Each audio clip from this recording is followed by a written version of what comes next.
ٹھیک ہے، تو اعوذ باللہ من الشیطان الرجیم، بسم اللہ الرحمن الرحیم۔ ناظرین گرامی، میں ہوں ارشد قریشی، اور آج ہم پروگرام یادش بخیر لے کر حاضر ہیں، اور اس میں ہمارا ایک موضوع ہے جو ڈپٹی نذیر احمد، ایک مثالی شخصیت، اس پر ہم گفتگو کریں گے۔ اور ہمارے ساتھ جو شریک گفتگو ہیں ان کا میں تعارف کرائے دیتا ہوں۔ ہمارے ساتھ آسٹریلیا سے کالم نویس اور کئی کتابوں کے مصنف ہیں اور ہمارے پروگراموں میں شامل ہوتے رہتے ہیں۔ آسٹریلیا سے افضل رضوی صاحب ہمارے ساتھ ہیں۔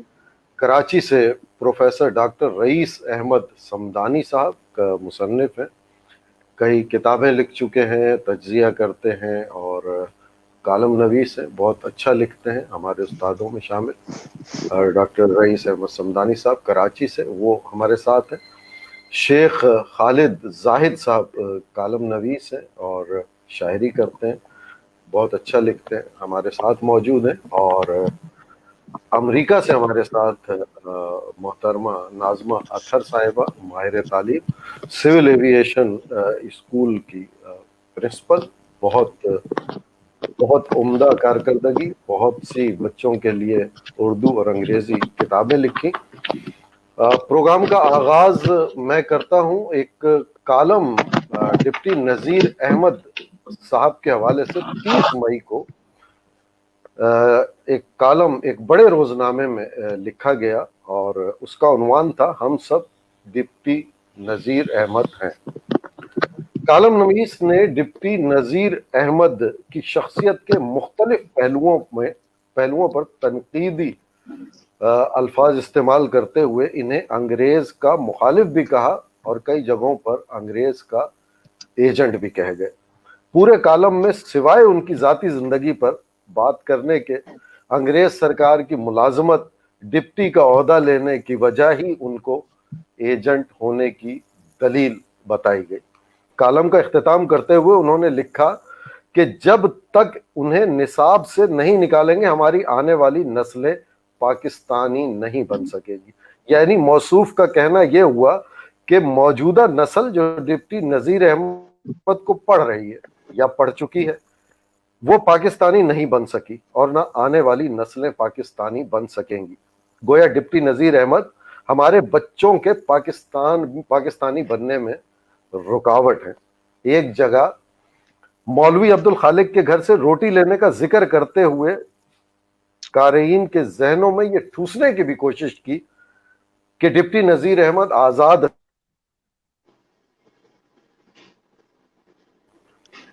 خود ڈپٹی نذیر احمد نے اپنی کتاب میں لکھا اور بڑی درد سے اس بات کا ذکر کیا جو موصوف نے کالم میں انتہائی گھٹیا طریقے سے ذکر کیا۔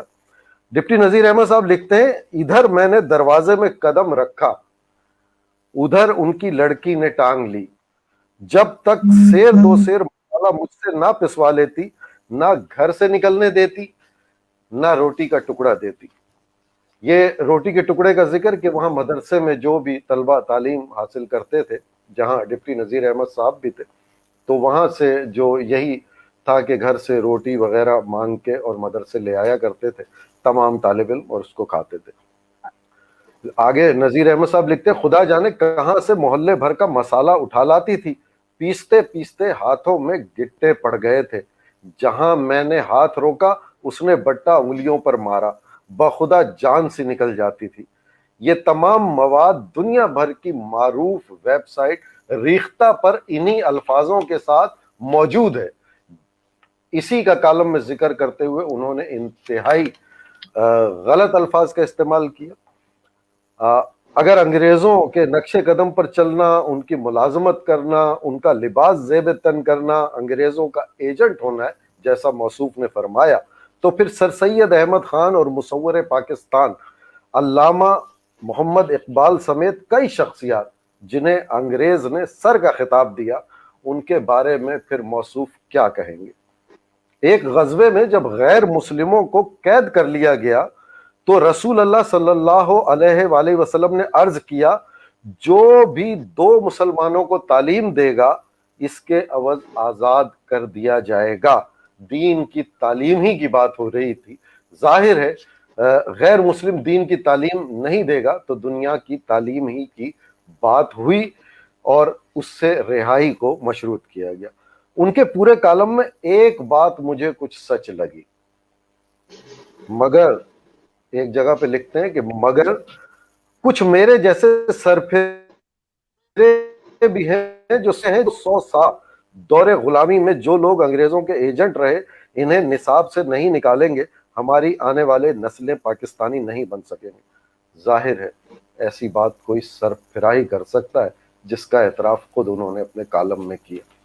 افسوس اس امر پہ بھی ہے کہ اردو کے ایک بڑے روزنامے نے اپنی تہذیب و تاریخ کے ایک بزرگ، ایک مثالی شخصیت کے بارے میں ایسے جذبات پر مبنی کالم کو شائع بھی کر دیا، جس میں ایک ایسے شخص کو ہی انگریز کا ایجنٹ اور ہمارے پاکستانی بننے میں رکاوٹ قرار دے دیا جاتا ہے، جو اس ملک کی نظریاتی بنیاد اور واحد قومی زبان اردو کے ستونوں میں سے ایک اہم ستون ہے۔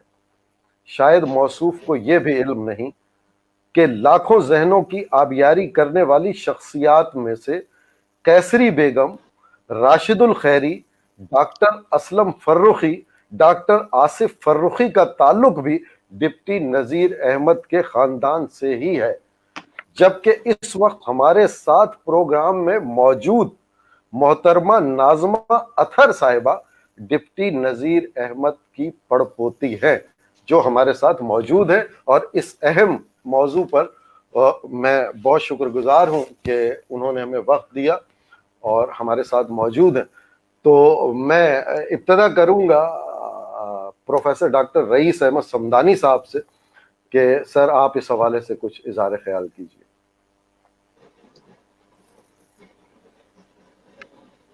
بسم اللہ الرحمن الرحیم۔ بہت شکریہ ارشد صاحب، آپ کا شکریہ، ہم سماج کا شکریہ کہ آپ نے مجھے آج کی اس اہم محفل میں شرکت کی دعوت دی۔ مجھے خوشی ہے کہ آج کی اس تقریب میں ناظمہ اطہر صاحبہ، جو کہ ڈپٹی نذیر احمد کی پڑپوتی ہیں، وہ بھی شریک ہیں۔ اچھا صاحب، آپ نے اس کالم کو میرے خیال ہے بہت تفصیل سے پڑھ دیا، اور اس کا جواب بھی آپ نے تسلی بخش دے دیا، اور ایسی باتوں کو بار بار دہرانا میری دانش میں مناسب نہیں، مسوائے اس کے کہ ہم ان کالم نگار سے یہ گزارش کریں کہ آپ نے ایک بہت بڑے ادیب کے لیے اچھا نہیں کیا۔ ان کا جو مقام ادب میں ہے وہ کسی سے ڈھکا چھپا نہیں۔ جس طریقے سے اردو ادب کے شعراء معروف ہیں اور جانے پہچانے ہیں، جب بھی ان کا نام آتا ہے تو ان کے معروف شعر ذہنوں میں آ جاتے ہیں، جیسے میر تقی میر، غالب اور دیگر شعراء۔ اسی طریقے سے جب نثر کی بات ہوتی ہے تو بہت سے نثر نگاروں کے نام ہمارے ذہنوں میں آتے ہیں، جیسے سر سید ہیں، محمد حسین آزاد، ابوالکلام آزاد، مرزا فرت اللہ بیگ۔ پاکستانی نہیں بن سکی اور نہ آنے والی۔ ابھی آپ نے